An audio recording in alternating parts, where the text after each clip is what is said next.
original and exclusive stories. We hope you enjoy this one. Let's begin. The familiar streets of my neighborhood blurred past as I drove home, my eyelids heavy after another grueling 36-hour shift. The weight of countless emergencies, life and death decisions, and the ever-present specter of human suffering clung to me like a second skin. But as I turned onto my street, a small smile tugged at the corners of my mouth. Soon, I'd be home with Sarah and Ethan, my anchors in the storm of chaos that was my job as a paramedic. I pulled into the driveway of our modest suburban home, noticing with mild curiosity that Sarah's car was parked haphazardly, as though she'd been in a hurry. Shrugging it off, I grabbed my duffel bag and made my way to the front door, already imagining the warmth of Sarah's embrace and the excitement in Ethan's eyes as he regaled me with tales of his latest adventures at school. The moment I stepped inside, something felt off. The house was wrapped in an unusual silence, devoid of the typical sounds of Sarah puttering in the kitchen or Ethan's animated chatter. A prickle of unease crawled up my spine as I called out, "Sarah? Ethan? I'm home!" No response. I dropped my bag by the door and made my way through the house, my paramedic's instincts on high alert. As I approached our bedroom, I heard a soft rustling sound. Pushing open the door, I found Sarah standing in front of an open suitcase, her back to me. "Sarah," I said, confusion coloring my voice. "What's going on?" She turned slowly, and the look in her eyes made my blood run cold. It was a mixture of determination, guilt, and something else I couldn't quite place. Pity, perhaps? "John," she said, her voice steady but devoid of warmth. "I didn't expect you home so early." I gestured to the suitcase. "Are you going somewhere? Is everything okay?" Sarah took a deep breath, squaring her shoulders as if preparing for battle. "I'm leaving you, John. I'm sorry, but I can't do this anymore." The world tilted on its axis. I gripped the doorframe for support, certain I must have misheard her. What are you talking about?" "Sarah, if this is about my hours at work, we can figure something out. I can talk to the chief about." "It's not about your hours, John," she interrupted, her voice tinged with impatience. "Well, not entirely. I've met someone else. Someone who can be there for me, for us, in a way you never could." The floor seemed to drop out from under me. "Someone else? Who? How long has this been going on?" Sarah's eyes flickered away from mine, focusing on a point just over my shoulder. "It's Michael, Ethan's teacher." The name hit me like a physical blow. Michael, the charming, charismatic man I'd met at parent-teacher conferences. The one who always seemed to have a special smile for Sarah. As the implications of her words sank in, a horrifying thought struck me. "Ethan," I breathed. "Where's Ethan? What have you told him?" As if on cue, I heard the soft padding of small feet behind me. I turned to see my son, my little boy, standing in the hallway clutching his favorite stuffed animal, a worn teddy bear I'd won for him at a carnival last summer. His eyes were wide and confused, darting between Sarah and me. Sarah brushed past me, kneeling down in front of Ethan. "Sweetie, remember what we talked about? It's time to say goodbye to Daddy. We're going on an adventure with Mr. Michael, and soon you'll have a new daddy who can be there for you all the time." I watched in mute horror as she spoke those poisonous words to our son. Ethan's lower lip trembled, his small hands tightening around the teddy bear. "But I don't want a new daddy," he whispered. "I want my daddy." The sound of tires on gravel cut through the tense silence. Sarah stood, her face set in lines of grim determination. "That's Michael. We need to go." As she moved to grab her suitcase, I finally found my voice. "Sarah, stop. Think about what you're doing. If you walk out that door with our son, there's no coming back from this. Our marriage will be over." She paused, turning to face me one last time. Her eyes were cold, devoid of the warmth and love I'd once seen reflected there. "Oh, honey," she said, her voice dripping with condescension. "We were done months ago. You were just too busy saving strangers to notice." With that parting shot, She grabbed Ethan's hand in her suitcase, pushing past me toward the front door. I followed, feeling as though I was moving through molasses, unable to process the speed at which my life was unraveling. As I stepped on the front porch, I saw a sleek black Mercedes idling in our driveway. Michael sat behind the wheel, his handsome face impassive as he watched Sarah load her suitcase into the trunk. The contrast between his luxury vehicle and our modest home was stark, a visual representation of everything I couldn't give Sarah. Ethan looked back at me, his small face crumpling as Sarah buckled him into the back seat. "Daddy," he called out, his voice small and scared. I took a step forward, my heart breaking. "It's okay, buddy. Everything's going to be okay. I love you." But Sarah was already closing the car door, cutting off Ethan's response. She didn't spare me a backward glance as she slid into the passenger seat. As the Mercedes pulled away, I caught a glimpse of Ethan's tear-stained face pressed against the window, his little hand waving goodbye. I stood there, rooted to the spot, long after the car had disappeared from view. The warm summer air felt oppressive, the cheerful chirping of birds a mockery of the devastation I felt. My world, my family, everything I'd worked so hard for, had just driven away in a stranger's car. Slowly, numbly, I made my way back into the house that no longer felt like a home. The silence that had seemed odd earlier now felt deafening. I walked through the rooms, noting the empty spaces where Sarah's things had been, the toys Ethan had left scattered on the living room floor. In our bedroom, my bedroom now, I supposed, I sank onto the edge of the bed, my head in my hands. Sarah's cruel words echoed in my mind. "You were just too busy saving strangers to notice." Had I really been so blind, so caught up in my work that I'd missed the signs of my marriage falling apart? I thought of all the long shifts, the missed dinners, the school events I'd had to skip. I'd always believed Sarah understood the demands of my job, the importance of what I did. Had I been fooling myself all along? As the reality of my new situation began to sink in, a wave of anger washed over me. How dare she? How dare Sarah throw away our years together, our family, for some school teacher with a fancy car, and to take Ethan, to poison him against me? I stood abruptly, pacing the room as my mind raced. This couldn't be happening. There had to be something I could do, some way to fix this. But as the hours ticked by and the shadows lengthened across the room, the awful truth settled over me like a shroud. My wife had left me. She'd taken our son, and I was alone. The days following Sarah's departure passed in a blur of disbelief and mounting anger. I moved through my daily routines like a ghost, going through the motions without really engaging with the world around me. Every corner of the house held a memory, a painful reminder of what I'd lost.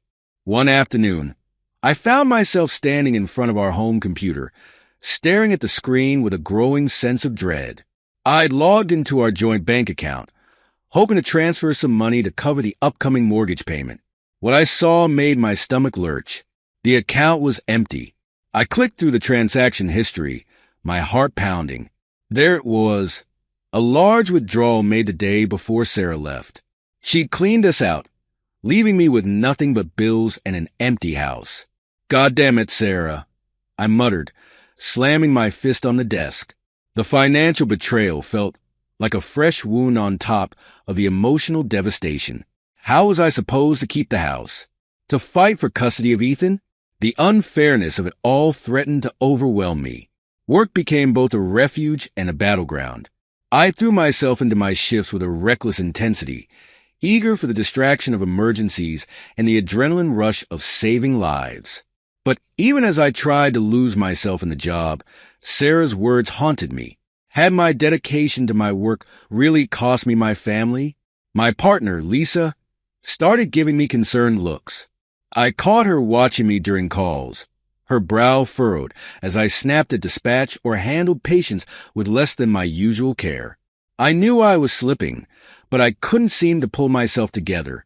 It all came to a head during a high-stakes resuscitation. We were working on a middle-aged man who collapsed at a local gym, his heart in VFib.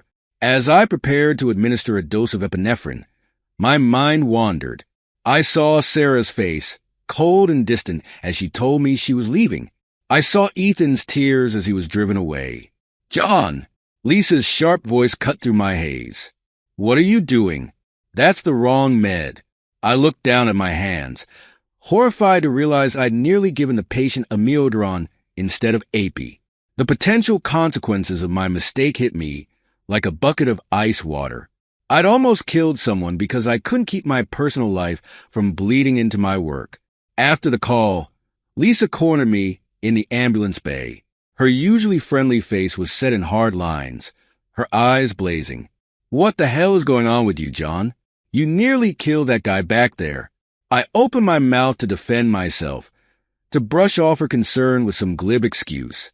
But as I met her gaze, something inside me crumbled. Before I knew it, words were pouring out of me in a torrent. I told her everything.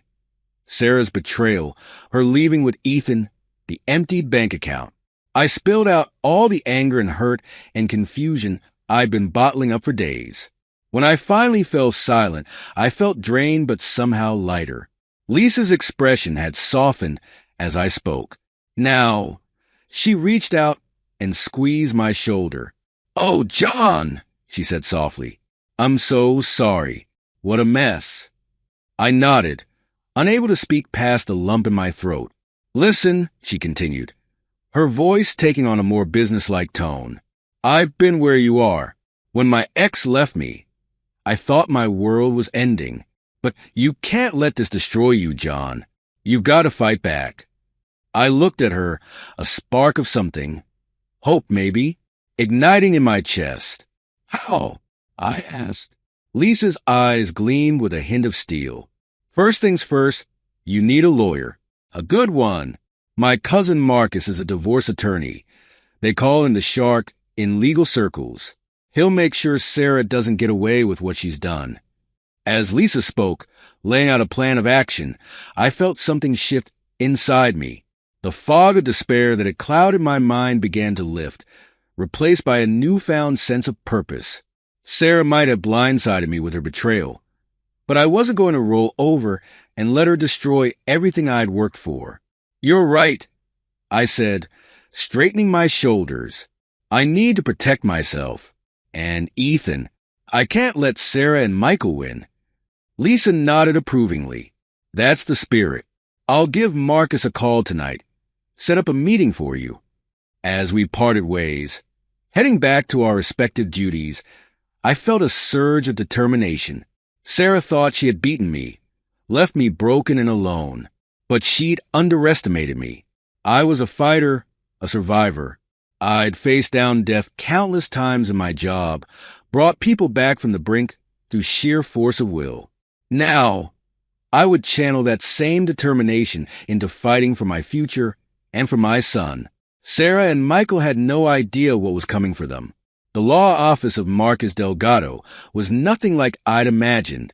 Instead of the sleek, modern space I'd expected, I found myself in a cluttered room that looked more like a war room than a place of legal counsel.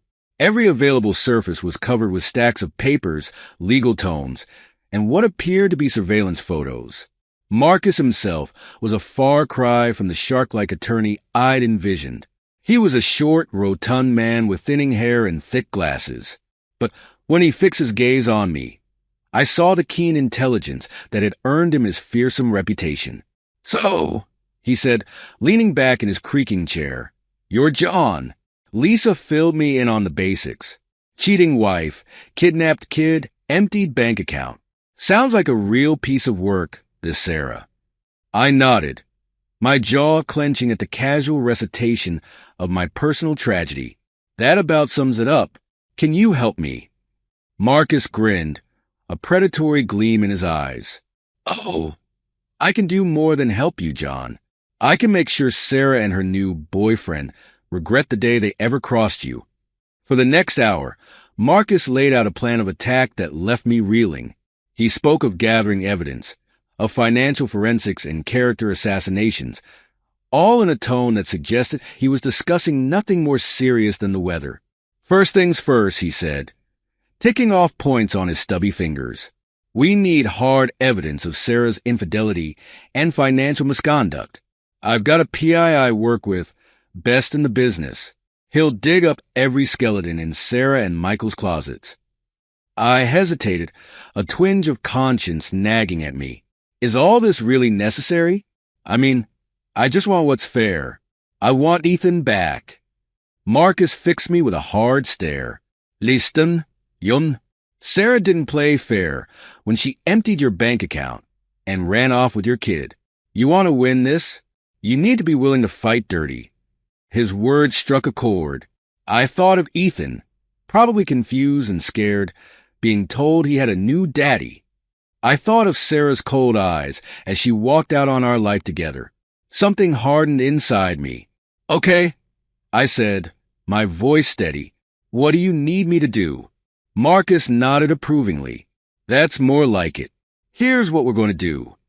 Over the next few weeks, I threw myself into Marcus's plan with the same intensity one brought to my most critical emergency calls.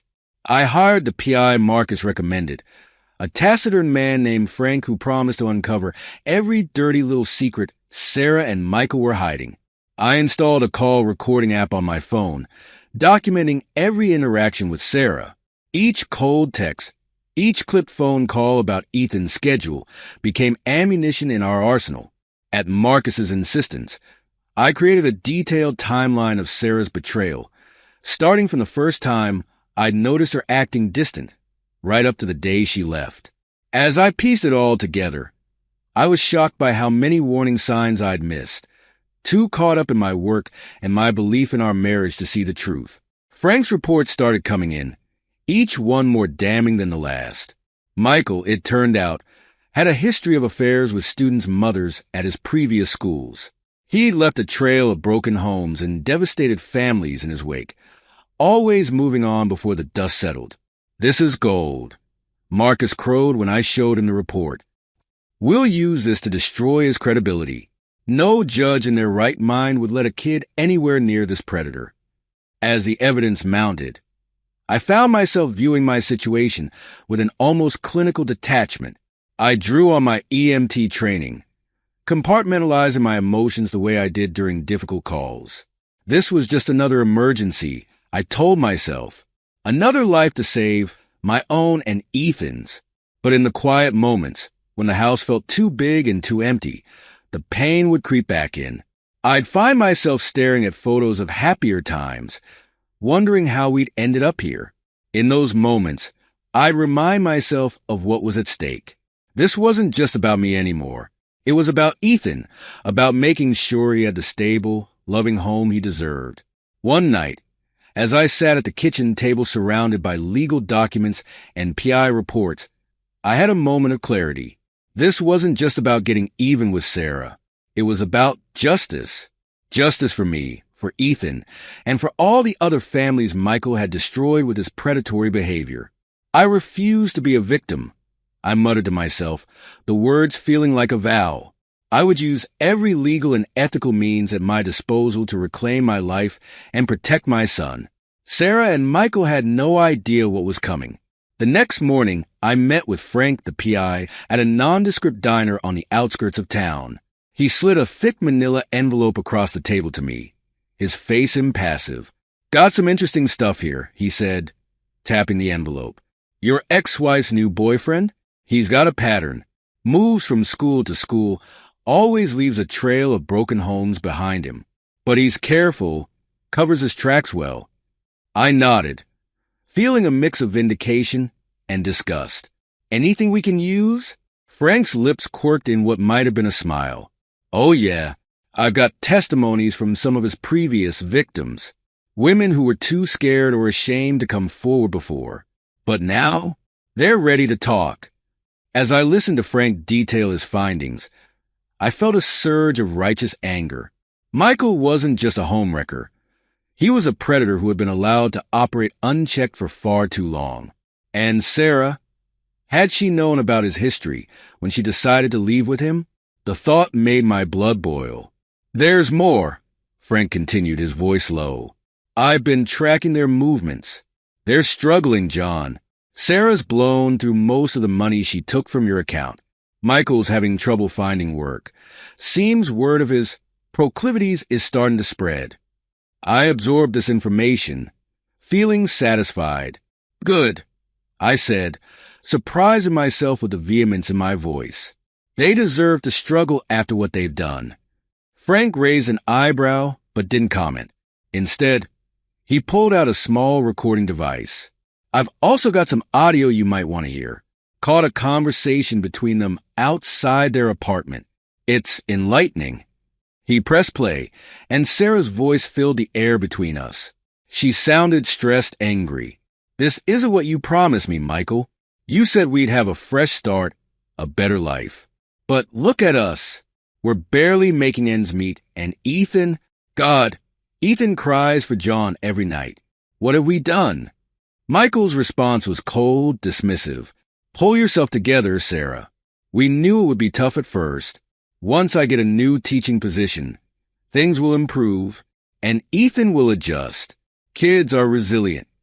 The recording ended, and I sat back, a whirlwind of emotions churning inside me. Part of me ached at the thought of Ethan crying for me. Another part felt a savage pleasure at Sarah's obvious regret. But mostly, I felt more determined than ever to bring this whole house of cards crashing down around them. This is good, Frank, I said, my voice steady. Keep digging. I want to know everything. Their finances, their movements, their conversations. Anything we can use. As I left the diner, my mind was racing with possibilities. I had the evidence of Michael's past indiscretions. I had proof of Sarah's financial misconduct. And now, I had insight into the cracks already forming in their relationship. I pulled out my phone and dialed Marcus. I've got some new information, I said when he answered. I think it's time we start making our moves. Marcus chuckled, the sound predatory even through the phone. Music to my ears, John. Come by the office this afternoon. We'll start plotting our endgame.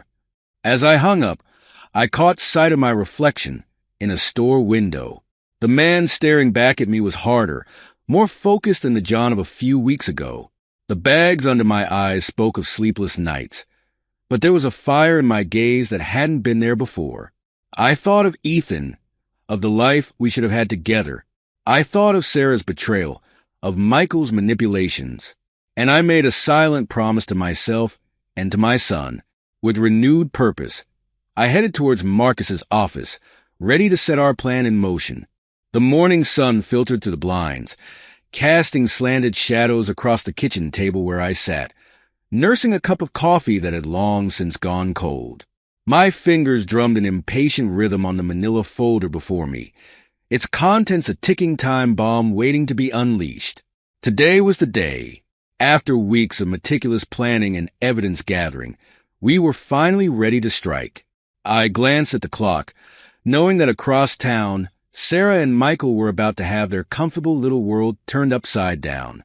The shrill ring of my cell phone cut through the silence. Marcus's name flashed on the screen.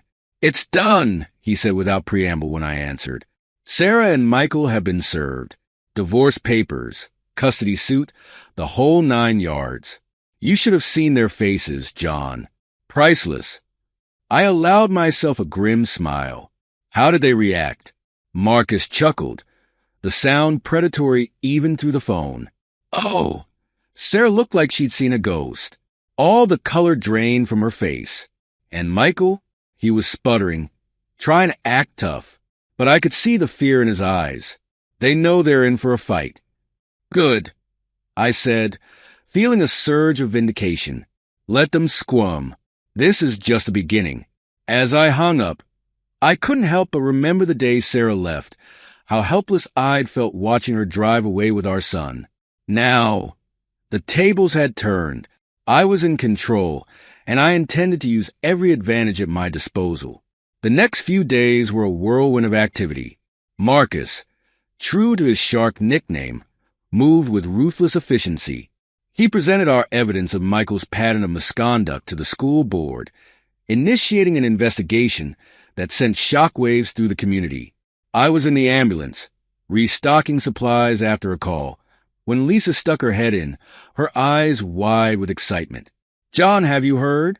They've suspended Michael from the school, pending investigation. It's all over the staff emails." I nodded, trying to keep my face neutral even as a wave of satisfaction washed over me. Good. It's about time someone looked into his behavior. Lisa studied me for a moment, her expression a mix of concern and admiration. "You're really going for the jugular, aren't you?" I met her gaze steadily. "They started this, Lisa. I'm just finishing it." As we'd anticipated, Sarah didn't take our aggressive moves lying down.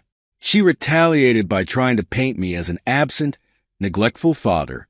Her lawyer filed counter motions, citing my demanding work schedule and the long hours I spent away from home. "She's playing dirty. Marcus warned me during one of our strategy sessions. We need to counter this narrative and fast." I leaned back in my chair, my mind racing. What if we turn it around on her? My job might keep me busy, but at least I'm not the one who abandoned my family for an affair. Marcus grinned, his eyes gleaming. "Now you're thinking like a shark, John. I've got an idea." The next day, Marcus presented the court with a stack of character references, singing my praises. Colleagues spoke of my dedication and compassion. Patients I'd saved shared stories of my care and professionalism. Even the chief of my paramedic unit wrote a glowing letter, emphasizing how my work saved lives daily.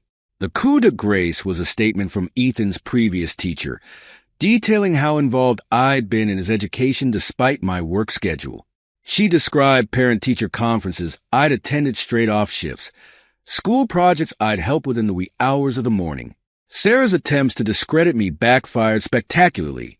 The judge, clearly impressed by the outpouring of support, ordered a temporary shared custody arrangement. It wasn't the full custody I wanted, but it was a start.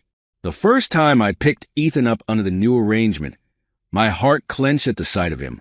He seemed smaller somehow, his eyes wary as he approached me. "Hey, buddy," I said softly, kneeling down to his level. "I've missed you so much." Ethan hesitated for a moment, then launched himself into my arms. I held him tight, breathing in the familiar scent of his hair, feeling the warmth of his small body against mine. "I missed you too, Daddy," he whispered, his voice muffled against my shirt. As I buckled him into the car, I noticed his clothes seemed ill-fitting, hanging loosely on his frame. A pang of worry shot through me. What kind of care was he getting with Sarah and Michael? Over the next few visits, I began to notice more concerning signs. Ethan mentioned eating a lot of fast food. He seemed tired, listless. When I asked about his new home, he'd grow quiet, his eyes darting away. Each observation, each whispered confession from my son, I meticulously documented. Every detail added to the growing case file that would, I hoped, eventually bring Ethan home to me for good. As I tucked Ethan into bed one night, reading him his favorite story, I made a silent vow. I would win this battle, not just for myself, but for him. Sarah and Michael had no idea what was coming, but I did, and I was ready for war. The community center bustled with activity as I set up the last of the equipment for today's first aid class. Parents and kids milled about, an air of excitement palpable in the room. This program had been my brainchild, a way to give back to the community while subtly bolstering my image as a caring, involved father. "All right, everyone," I called out, clapping my hands to get their attention. "Let's get started. Today, we're going to learn about basic CPR." As I demonstrated chest compressions on a practice dummy, I caught sight of Mrs. Henderson, the PTA president, watching from the back of the room. She gave me an approving nod, and I felt a surge of satisfaction. My plan was working. Over the past few weeks, I'd thrown myself into community involvement, volunteering at Ethan's school, organizing these first aid classes, even coaching a youth soccer team. Each activity carefully chosen to showcase my dedication as a father and upstanding citizen. The contrast between my increased visibility and Sarah and Michael's growing isolation was stark. Rumors had begun to spread about Michael's suspension, whispers of scandal following in their wake. I didn't need to fan the flames. The community's gossip mill took care of that for me. After the class, as parents and kids filed out, Mrs. Henderson approached me. "That was wonderful, John," she said warmly. "The children are learning so much. It's a shame Sarah isn't here to see it." I allowed a flicker of carefully rehearsed sadness to cross my face. Yes, well, Sarah's made her choices. I'm just trying to do what's best for Ethan and our community. Mrs. Henderson patted my arm sympathetically. "You're doing a marvelous job, dear. We're all so impressed with how you're handling everything." As she walked away, I suppressed a smile. The court of public opinion was swinging decidedly in my favor. That evening, as I was preparing dinner for Ethan and myself, my phone buzzed with a news alert. I nearly dropped the spatula as I read the headline. "Local teacher suspended amid allegations of misconduct." The article didn't name Michael directly, but it didn't need to. Anyone with half a brain could connect the dots. I scrolled through the comments, noting the outrage, the calls for a full investigation. My anonymous tip to the local media had paid off beautifully. The story was spreading like wildfire, fanned by the winds of small-town curiosity and moral indignation. Over the next few days, the situation snowballed.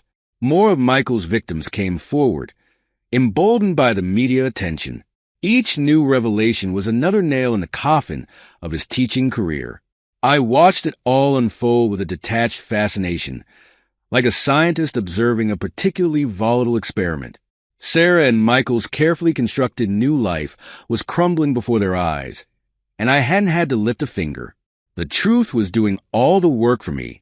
One afternoon, as I was leaving the grocery store, I ran into Sarah's sister, Emily. She'd always been friendly to me, even after the split. Now, she looked uncomfortable, shifting from foot to foot as she struggled to meet my eyes. "John," she said hesitantly, I just wanted to say I'm sorry about everything. We had no idea about Michael, I mean." I nodded, keeping my expression neutral. "It's been a difficult time for everyone, Emily, especially Ethan." She winced at the mention of my son. "How is he doing?" "As well as can be expected, given the circumstances," I replied, allowing a hint of concern to creep into my voice. It's not easy for a child, having his world turned upside down like this. Emily's face crumpled with guilt. "I should have seen it earlier. We all should have. Sarah, she's not thinking clearly. This isn't like her." I placed a comforting hand on her shoulder, the picture of magnanimity. "We all make mistakes, Emily. The important thing is recognizing them and making things right." As I walked away, I could feel Emily's eyes on my back. Another small victory in the larger war. Sarah's support system was crumbling, her friends and family beginning to see the truth of the situation. That night, as I sat on the edge of Ethan's bed, watching him sleep, I allowed myself a moment of quiet satisfaction. The community was turning, public opinion swaying decisively in my favor. Sarah and Michael were feeling the heat, their reputations in tatters. But as I brushed a lock of hair from Ethan's forehead, I reminded myself that this wasn't about revenge. It was about justice. For me, for Ethan, and for all the others who had suffered because of Michael's predatory behavior. The numbers on the spreadsheet before me told a story of financial devastation. I leaned back in my chair, a grim smile playing at the corners of my mouth as Marcus laid out the fruits of our latest offensive. "We've got her dead to rights, John," he said, his voice thrumming with barely contained excitement. "The forensic accountant found everything. Large cash withdrawals, hidden accounts. Sarah's financial misconduct is clear as day." I nodded, feeling a surge of vindication. "And the lawsuit?" Marcus's grin widened. "Filed this morning. We're going after every penny she took, plus damages. And here's the kicker. We've managed to get her assets frozen pending the outcome." The implications of this move weren't lost on me. Without access to the money she'd stolen from our joint accounts, Sarah would be scrambling, and Michael, still unemployed thanks to the scandal we'd unleashed, wouldn't be able to help. How long before they start feeling the pinch? I asked, already envisioning the fallout. Marcus shrugged. Hard to say exactly, but I'd be surprised if they're not in serious trouble within a month. Legal fees alone will bleed them dry. As I left Marcus's office, I felt a complex mix of emotions. Part of me recoiled at the ruthlessness of what we were doing. But then I remembered Sarah's cold eyes as she walked out on our family, the pain in Ethan's voice when he spoke of his new home. Over the next few weeks, I watched from afar as Sarah and Michael's financial situation unraveled.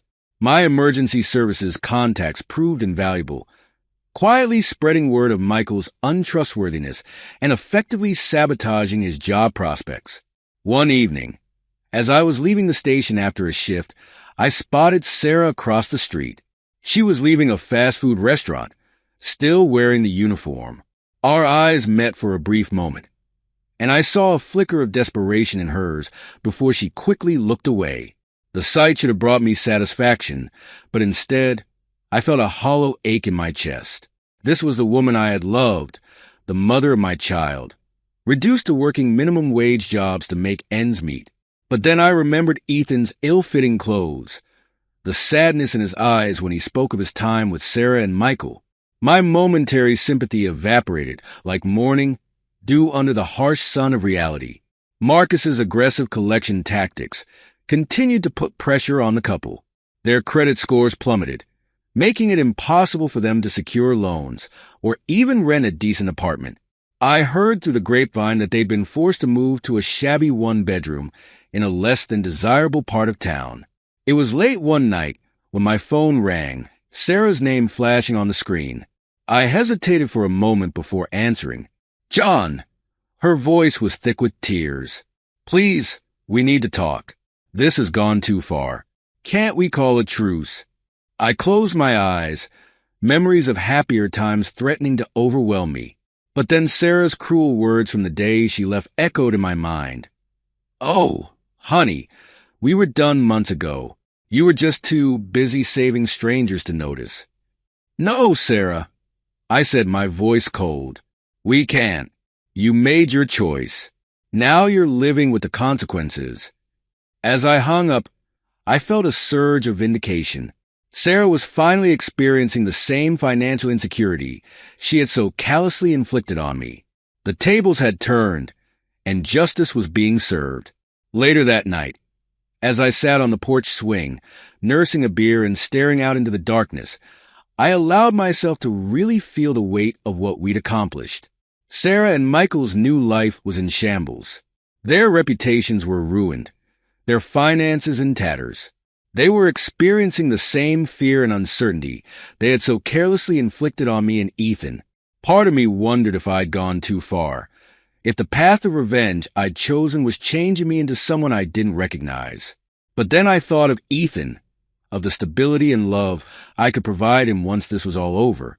I thought of all the other families Michael had destroyed, all the lives upended by his predatory behavior. No, I decided, this wasn't just about revenge.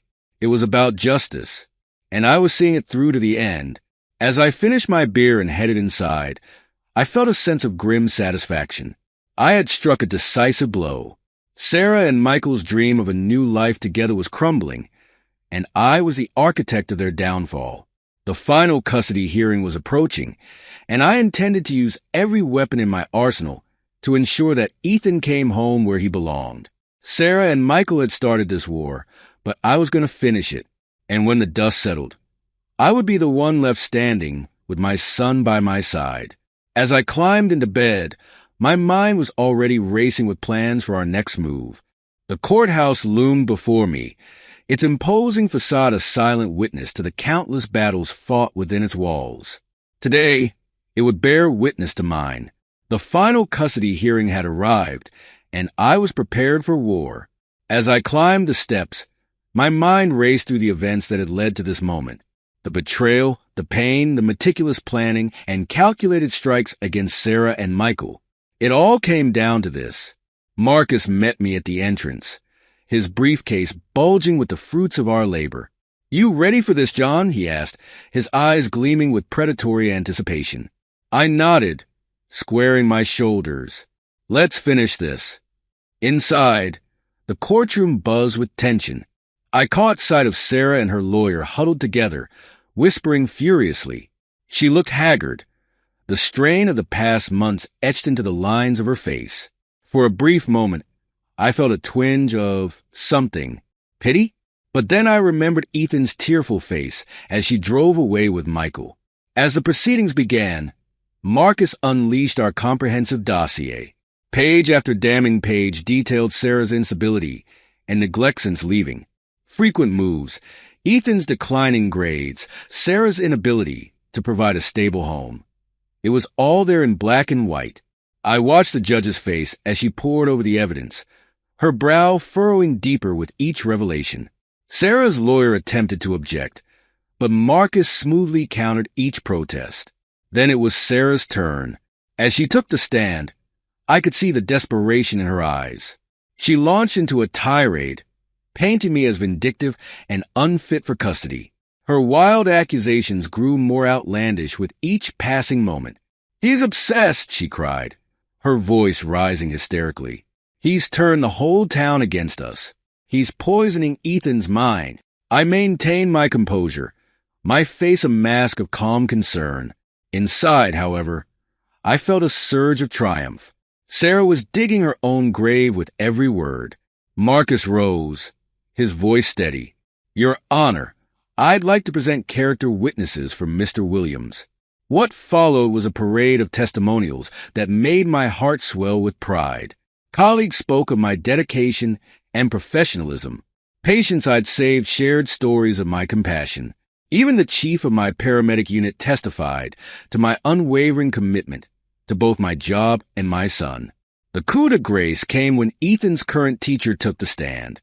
Her testimony about Ethan's declining performance and emotional state when in Sarah's care was damning. When Ethan returns from visits with his mother, he's withdrawn and unfocused, she explained. But after time with his father, he's engaged and thriving. The difference is stark. I glanced at Sarah and saw the moment she realized she was losing. Her face crumpled, and for a second, I saw a flash of the woman I'd once loved. But then her features hardened, and she leaned over to whisper urgently to her lawyer. The final nail in the coffin came from the court-appointed child psychologist. Her recommendation was clear and unequivocal. Full custody should be awarded to me based on her extensive evaluations. As the psychologist detailed her findings, Sarah's control finally snapped. She leapt to her feet, her face contorted with rage and despair. "This is all lies," she screamed, pointing an accusing finger at me. "He's manipulated everyone. He's the one who should be on trial here." The judge's gavel came down hard. "Mrs. Williams, control yourself or you will be held in contempt." But Sarah was beyond reason. She continued her tirade, her words becoming increasingly incoherent as tears streamed down her face. I watched, a mix of emotions churning within me. Part of me wanted to go to her, to offer comfort as I had so many times in the past. But a larger part, the part that remembered her betrayal, that had fought tooth and nail to get to this moment, remained seated, impassive. The judge's voice cut through Sarah's sobs.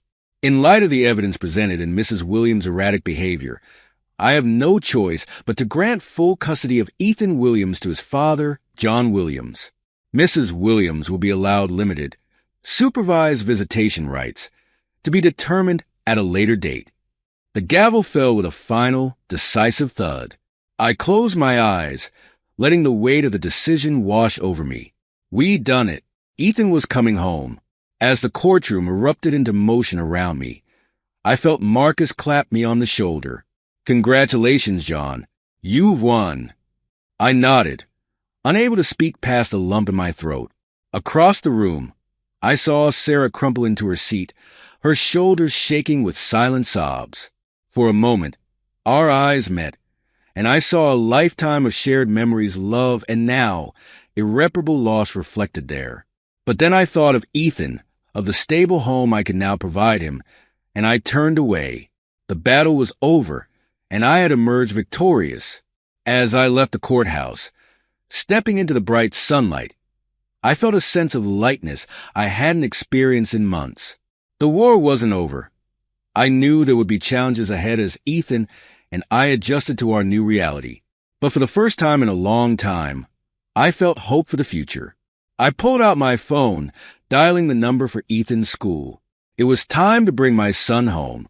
The weeks following the custody hearing passed in a blur of activity. Ethan and I settled into a new routine, our bond growing stronger with each passing day. But even as I focused on rebuilding our life together, I couldn't help but keep tabs on Sarah and Michael's situation. It was a Tuesday evening when I received a call from Frank, the private investigator I'd hired months ago to track Sarah and Michael's movements. "John," Frank's gruff voice came through the line, "you might want to sit down for this." I sank into my armchair, a sense of foreboding washing over me. "What's happened?" Frank sighed heavily. "It's not good, John. Sarah's spiraling. Hard. She's barely leaving the house, and when she does, well, let's just say she's not in a good way." As Frank detailed his observations, I felt a complex mix of emotions churning within me. Part of me, the part that still remembered the good times, the love we'd once shared, ached for Sarah's pain. But another part, the part that had been forged in the crucible of betrayal and bitter custody battles, felt a grim satisfaction. "And Michael?" I asked, almost dreading the answer. "That's the other thing," Frank replied, his voice tight. "He's not handling the pressure well. I've overheard some pretty nasty arguments between them. He's becoming, well, verbally abusive, to put it mildly." I closed my eyes, processing this new information. How bad? Bad enough that the neighbors have noticed. I've heard talk of calling the cops if it doesn't calm down. After hanging up with Frank, I sat in the darkening living room, lost in thought. The sound of Ethan's laughter drifted down from upstairs, where he was playing with a new Lego set. The contrast between the warmth and security of our home and the chaos unfolding in Sarah and Michael's life was stark. Over the next few weeks, I continued to receive updates from Frank. Each report painted a bleaker picture. Sarah, depressed and increasingly unstable, barely functioning. Michael, resentful and angry, lashing out more frequently. One night, as I tucked Ethan into bed, he looked up at me with worried eyes. "Dad," he said hesitantly, "is Mom okay?" I paused, carefully considering my words. "Your mom is going through a tough time right now, buddy, but she loves you very much, and she's trying to get better." Ethan nodded, his small face scrunched in concentration. "Can we help her?" His innocent question pierced my heart. I swallowed hard, fighting back a sudden wave of emotion. The best thing we can do is to keep loving her from afar and hope that she finds her way back to being the mom you remember. As I left Ethan's room, I found myself at a crossroads. The path of revenge I'd chosen had led me here. I had my son, my home, my life back on track. The next morning, I made a decision. I couldn't stand by and watch Sarah's life completely unravel, not when it would inevitably affect Ethan. I placed an anonymous call to the local police, reporting concerns about domestic disturbances at Sarah and Michael's address. It was a small act, but it felt like a turning point. I was no longer actively seeking to destroy Sarah and Michael's lives. Instead, I was taking a step back, allowing the natural consequences of their actions to unfold. A few days later, Frank called with news. "There was a police visit to Sarah and Michael's place last night," he reported.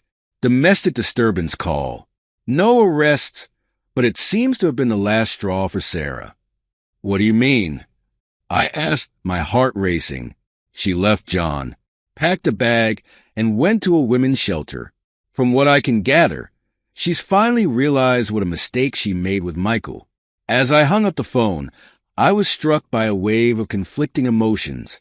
Relief that Sarah had finally removed herself from a toxic situation, a lingering anger at the pain she'd caused our family, and underneath it all, a small, quiet voice wondering if this might be the first step towards healing for all of us. That night, as I watched Ethan sleeping peacefully, I reflected on the journey that had brought us here, the betrayal, the pain, the calculated moves and countermoves. I had won, yes. I thought of Sarah, alone in a shelter, her dreams of a new life with Michael shattered. I thought of Michael, now jobless and alone, his reputation in tatters. And I thought of myself, changed by the crucible of this experience in ways I was only beginning to understand. As I closed Ethan's door and headed to my own room, I made a silent vow. The war was over. It was time to focus on healing, for Ethan's sake and maybe in time for my own. Months had passed since the dust settled on the custody battle, and life had taken on a new rhythm. Ethan and I had fallen into a comfortable routine, our bond stronger than ever. The wounds of betrayal and conflict were slowly healing, replaced by the quiet joys of our daily life together. One sunny afternoon, I found myself in my boss's office, listening with growing excitement as he outlined a new opportunity.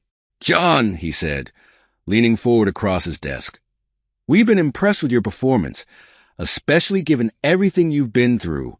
We'd like to offer you a promotion to paramedic supervisor." I blinked, momentarily stunned. Wow. "Thank you, sir. That's incredible." He smiled, pushing a folder towards me. "It comes with more stable hours, which I know will be good for you and Ethan. Take some time to look it over, but we'd love to have you step into the role." As I left his office, contract in hand, I felt a surge of optimism I hadn't experienced in years. This was a chance to provide even better for Ethan, to create the stable, loving home he deserved. That evening, as Ethan and I sat at the kitchen table, his homework spread out before us, I marveled at the change in him.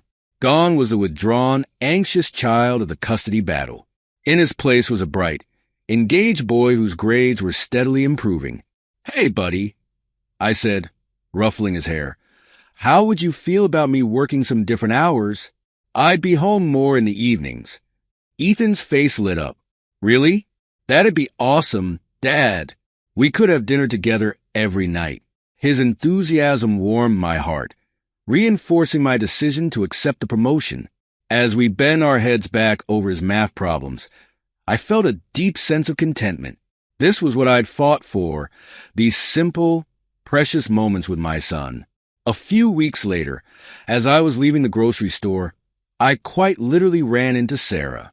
Our carts collided, and I looked up to apologize, only to find myself face to face with my ex-wife. "John," she said, her voice barely above a whisper. She looked different, thinner, with dark circles under her eyes, but there was a clarity in her gaze that I hadn't seen in a long time. "Sarah," I replied, nodding stiffly. "How are you?" She gave a small, sad smile. "I'm surviving, working at the diner on 5th. It's not much, but it's a start." I nodded, unsure of what to say. The anger that had fueled me for so long had faded, leaving behind a complex mix of emotions I couldn't quite name. "John," she said hesitantly, "I was wondering, I know I don't deserve it, but I'd like to see Ethan, outside of the supervised visits. To really talk to him, try to make amends." I felt a reflexive surge of protectiveness. "I don't know, Sarah. Ethan's doing really well now. I don't want to disrupt that." Her face fell, but she nodded. "I understand. I miss him. I know I made a terrible mistake, and I'm trying to put my life back together. For him." As I looked at her, I saw not the woman who had betrayed me, but the mother of my child, a flawed, human woman who had made a devastating mistake and was now living with the consequences. "Let me think about it." I found myself saying, "I'll talk to Ethan's therapist, see what she thinks might be best for him." The gratitude in Sarah's eyes was almost painful to see. "Thank you, John. That's more than I deserve." That night, as Ethan and I sat on the porch swing, enjoying the warm evening air, I broached the subject of his mother. "Ethan," I said carefully, "how would you feel about spending a little more time with your mom, outside of the supervised visits?" Ethan was quiet for a long moment, his brow furrowed in thought. Would she try to take me away again? My heart clenched at the fear in his voice. "No, buddy. You'd still live with me. This would just be a chance for you two to talk, maybe start rebuilding your relationship. He nodded slowly. I think, I think I'd like that. I miss her sometimes. I pulled him close, kissing the top of his head. I know you do, buddy. We'll take it slow, okay? Make sure everyone's comfortable. As Ethan drifted off to sleep that night, I found myself reflecting on the journey that had brought us here. The pain, the anger, the calculated moves and countermoves. It all seemed so distant now. The next morning, as I prepared breakfast, I made a decision. It was time for a fresh start, away from the ghosts of the past. I called my boss, accepting the promotion, and then started researching new cities where Ethan and I could begin the next chapter of our lives. As I packed up our belongings over the next few weeks, I found myself discarding the last remnants of my old life. The files detailing Sarah and Michael's downfall, the recordings of heated arguments, all of it went into the trash. It was time to close this chapter of our story. On our last night in the old house, Ethan and I sat on the front porch, much as we had on that evening when I first broached the subject of seeing Sarah more. "Are you excited about the move, buddy?" I asked, watching him swing his legs back and forth. He nodded enthusiastically. "Yeah, it's going to be an adventure, right, Dad?" I smiled, ruffling his hair. "That's right. A brand new start for both of us." As we sat there, watching the sun set on our old life, I felt a sense of peace I hadn't experienced in years. The anger, the bitterness, the thirst for revenge. It had all faded, leaving behind a quiet determination to build a better future for my son and myself. The next morning, as the first rays of sunlight peeked over the horizon, Ethan and I loaded the last of our boxes into the moving truck. Our house, once a home filled with memories both bitter and sweet, now stood empty, a shell of its former self. "Ready for our new adventure, buddy?" I asked, kneeling down to Ethan's level. He nodded, his eyes bright with excitement and a hint of nervousness. "Yeah, Dad. But do you think Mom will be okay?" The question caught me off guard. I paused, choosing my words carefully. "Your mom is working on making herself better, Ethan. And even though we're moving, she'll still be a part of your life. We'll make sure of that." Ethan seemed satisfied with this answer, climbing into the passenger seat of our car. As I slid behind the wheel, I caught sight of a familiar figure standing across the street. Sarah. Our eyes met, and for a moment, I was transported back to happier times. The day we brought Ethan home from the hospital, our first night in this very house. But those memories were tinged with the pain of betrayal, the bitterness of our custody battle. As we drove out of town, I glanced in the rearview mirror, watching our old life shrink into the distance. Ethan chatted excitedly about our new home, his school, the friends he hoped to make. His enthusiasm was infectious, and I found myself smiling, truly smiling, for what felt like the first time in years. "Dad," Ethan said suddenly, his voice thoughtful, "are you sad about leaving?" I considered the question, realizing that my answer was important not just for Ethan, but for myself. "You know, buddy, I think I'm more excited than sad. We've been through a lot, you and me, but now we get to start fresh, make new memories, and that's pretty amazing, don't you think?" Ethan nodded vigorously. "Yeah, and maybe Mom can visit us sometime, when she's feeling better." I reached over and squeezed his hand. "We'll see, buddy. One step at a time, okay?" As the miles rolled by, I found myself reflecting on the journey that had brought us here. The betrayal, the pain, the calculated revenge. It all seemed so distant now. I had won the battle for custody. Yes, but the real victory was in this moment. My son by my side, a future full of possibilities stretching out before us. I thought about Sarah, left behind to rebuild her life. About Michael, a cautionary tale of the consequences of one's actions. And about myself, changed in ways I was only beginning to understand. The path of revenge I'd chosen had brought me here, but it was time to leave that behind. The real challenge, the real adventure, lay ahead, building a new life, fostering Ethan's growth and perhaps, in time, finding a way to heal the wounds of the past. As we crossed the state line, a sign welcomed us to our new home. I felt a surge of hope, of possibility. This was more than just a physical journey. It was the beginning of a new chapter in our lives. "Look, Ethan," I said, pointing to the sign. "We're here. Our new beginning." Ethan's face lit up with a smile that warmed my heart. In that moment, I knew that no matter what challenges lay ahead, we would face them together. The past was behind us, and the future, our future, was bright with promise. As we drove into the sunset, towards our new home and new life, I felt a sense of peace settle over me. The war was over. The healing had begun. And for the first time in a long time, I looked forward to tomorrow with hope in my heart and love for my son as my guiding light. This is where our story comes to an end. Share your thoughts in the comment section. Thanks for your time. If you enjoy this story, please subscribe to this channel.